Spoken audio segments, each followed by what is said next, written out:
Je vais vous faire un résumé du chapitre 42 de la Genèse, versets 1 à 38, un passage clé où la providence divine se manifeste à travers les épreuves et la réconciliation.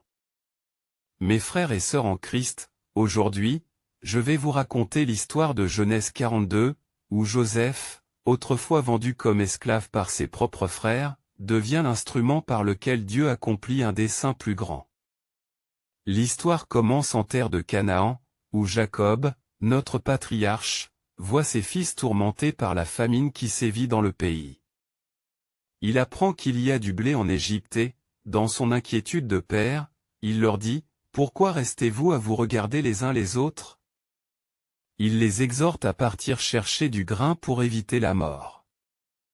Cependant, il garde près de lui Benjamin, le plus jeune, car il craint de le perdre, comme il pense avoir perdu Joseph des années auparavant. 10 frères se mettent donc en route vers l'Égypte et, lorsqu'ils arrivent, ils se prosternent devant le gouverneur du pays pour lui demander du grain.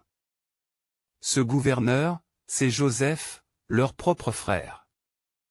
Mais ils ne le reconnaissent pas. Lui, en revanche, les reconnaît immédiatement.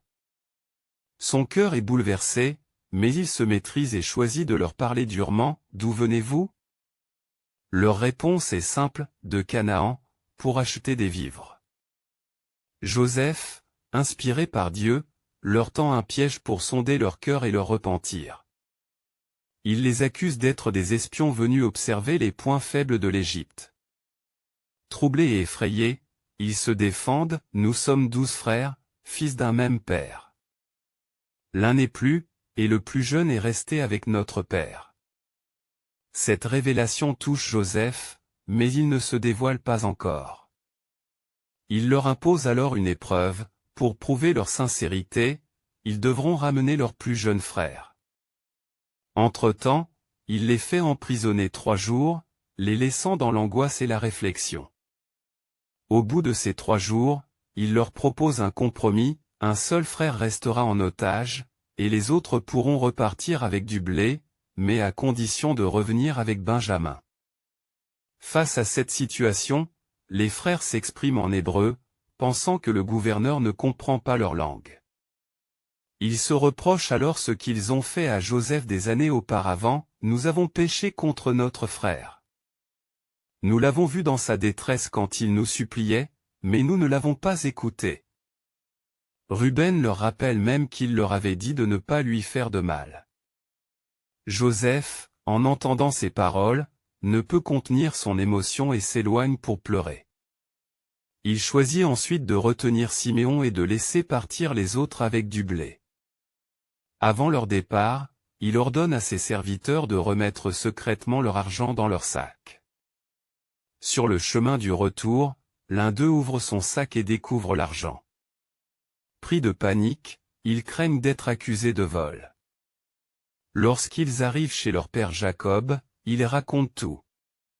À la vue de l'argent retrouvé, la crainte s'empare d'eux et de leur père. Jacob, accablé, refuse d'envoyer Benjamin, « Vous m'avez déjà privé de Joseph, et maintenant de Siméon.